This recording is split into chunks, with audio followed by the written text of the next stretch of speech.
boy looks like. And honestly, nothing against anyone getting coffee for anyone. But the very same former Trump campaign advisor that the Trump campaign and Trump White House did its level best to dismiss, diminish, and degrade when he first pleaded guilty and agreed to cooperate with Robert Mueller is the very same Trump campaign advisor who just offered up a doozy of an accusation against Attorney General Jeff Sessions. George Papadopoulos publicly contradicting sworn testimony Sessions gave to Congress. This coming out in a pre-sentencing court filing. And it all has to do with a potential meeting between Donald Trump and Vladimir Putin back during the campaign.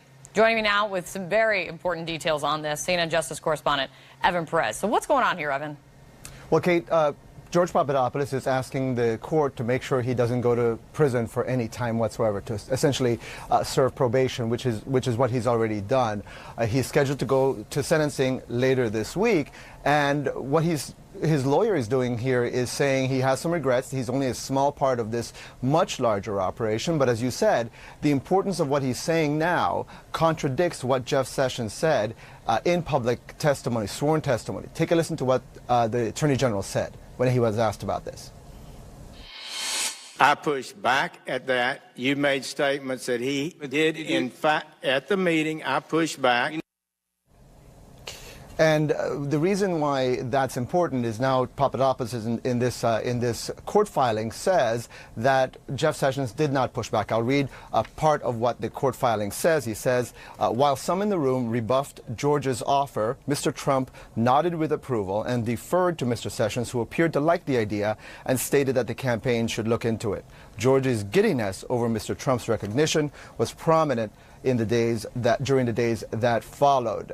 Look, the problem here is that George Papadopoulos has pleaded guilty to lying to the FBI, so some would question his credibility. There are other people who are in that meeting who back up Jeff Sessions' version of events.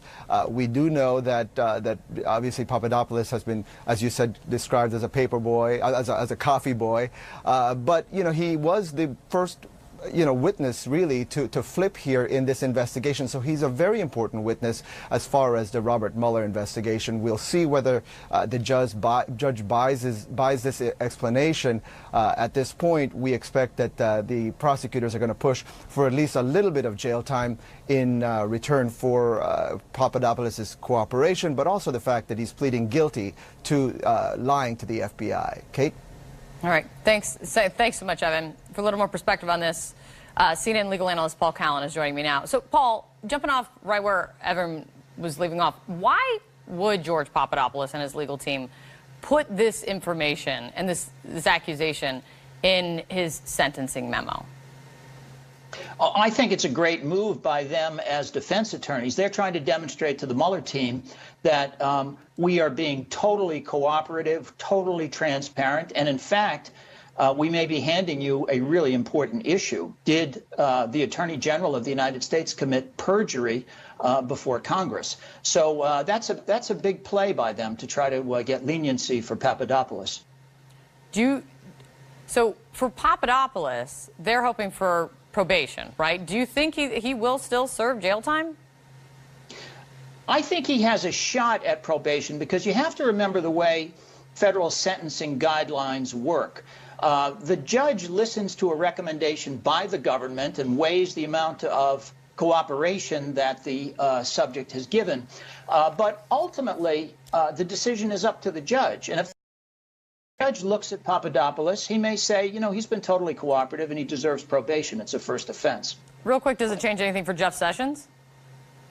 Well, I think it changes a lot in terms of his reputation. I mean, obviously, you now have on the table a claim that he committed perjury before Congress. Now, the reality, Kate, of this going forward as a prosecution is another matter, because remember, for Congress to vote a perjury indictment, it takes a majority of the House of Representatives to vote for those charges. And at least as the Congress is currently constituted, they're certainly not going to vote to indict or refer to the Justice Department for perjury charges. So I think Sessions is safe in terms of criminal charges, at least so far. Safe from Congress, but safe from the president. Oh, who knows? Depends on the day. Well, thanks, Paul. Great to pitched setting up a meeting between then candidate Trump and Vladimir Putin. And I quote here, he says, "Well, some in the room rebuffed George's offer," this is what his defense attorney writes, "Mr. Trump nodded with approval and deferred to Mr. Sessions, who appeared to like the idea and stated that the campaign should look into it." Shan, is this a problem now for Attorney General Jeff Sessions, because he had previously said under oath that he pushed back on this idea? It certainly seems to be a potentially big problem for him. I have to say that it certainly strikes us now that it's preposterous that Trump thinks Sessions should not have recused himself from the investigation. I mean, clearly he's an important witness, and now there's a credibility problem with him. He might have to lawyer up. Yeah, he might be able to say that his recollection was fuzzy. I mean, his original testimony, he was trying to be a little bit ambiguous about things as well, but this certainly raises a question as to whether he himself was being truthful and whether he might end up being a target of a false statements allegation. The president's already been attacking Sessions, and then he told Bloomberg that Sessions' job is at least safe until the midterms. But this contradiction now, based on the filing by Papadopoulos' team, could give President Trump more ammo, I suppose, in his desire to get rid of Sessions. I think it does give him more ammo. He could now claim that perhaps Sessions is a liar, that Sessions wasn't telling the truth. He certainly is not going to want to agree with this characterization that anyone on his team was anxious for this meeting, much less that he was anxious for it. And frankly, you know, of course, Trump has not testified, so he right now doesn't face any type of false statements situation. But Sessions has, and that's clearly a contradictory version of the way that Sessions has been trying to portray things. So I think that is quite problematic for him. Let me ask you about Don McGahn, White House counsel, now we're told is exiting. Of course, this comes after his 30-hour or so meetings with the special counsel, which the president has tweeted had nothing to do with him now leaving the White House. What's your take on his exit? His exit, certainly he has not been very happy there. It seems like he's been rather ostracized and sort of exiled to Siberia in the White House. The damage he may have done in terms of revealing things is really enormous, because in some ways it's actually worse than having Trump himself sit down with Mueller is having the White House counsel sit with him, because he has raw, unfiltered access to what the president was thinking. The president would have been talking to him, musing out loud, asking his advice whether things were right or wrong. So his type of testimony is really, really damaging. And 30 hours is just an enormous amount of time. And it's really unclear whether people were just asleep at the switch having him walk in to do that. I mean, if you were my client, I would have spent double that time just preparing him to go in for that. And, it's just unclear if they even knew that he was going in there. You kind of think of a kid saying, "Oh, I'm going to do some work after school," and instead he sneaks off with, Robert Mueller for a cigarette, and the parents, meaning Giuliani and company, didn't even know what he was up to. I mean, I think the idea now that they can claim they are certain he did no damage is just preposterous. They have no idea what he actually said, and he leaves the White House really in the dark as to what was conveyed during his 30 hours worth of interviews. Shan Wu, good to have you with us. Thanks so much for taking the time. Good to see you. Thanks. His brand new attorney general's decision to sit on the sidelines, recuse himself the day after he is literally confirmed in a case when he's taken the job the next day. And by the way, the president can order an attorney general, as Greg Jarrett told us last night, to make an indictment, not make an indictment, to investigate or not investigate something. So there's frankly nothing unusual or illegal about this meeting. We'll have full analysis, and we'll have more on the Mueller issue in a moment. But tonight, we have so many other important lingering questions for the Attorney General, Jeff Sessions. Why didn't he tell anybody the likelihood that he was going to recuse himself before he was confirmed or before he was appointed? How in good faith can an attorney general act without participating in the single most pressing legal case facing this country, facing this administration? And now we can all see the damage of Mueller's witch hunt investigation and what it is, a flawed witch hunt, why he should, as we have talked about months and months ago, unrecuse himself. Shepard Smith reporting live from the Fox News deck. And first from the Fox News deck this afternoon, President Trump issuing what is his most direct call yet for the Attorney General Jeff Sessions to end the special counsel's investigation into Russian meddling and possible collusion. Then, in the briefing, his spokesperson said President Trump was not telling the Attorney General to do anything. It's not an order, it's the president's opinion, and it's ridiculous that all of the corruption and dishonesty that's gone on with the launching of the witch hunt, the president has watched this process play out, but he also wants to see it come to an end, as he stated many times, and we look forward to that happening. Well, here's what the president said. This is a terrible situation, and Attorney General Jeff Sessions should stop this rigged witch hunt right now before it continues to stain our country any further. Bob Mueller is totally conflicted, and his 17 angry Democrats that are doing his dirty work are a disgrace to the USA. That tweet was an official statement by the president, as the White House says all of his tweets are. And the special counsel is looking into the president's tweets as part of his investigation into obstruction.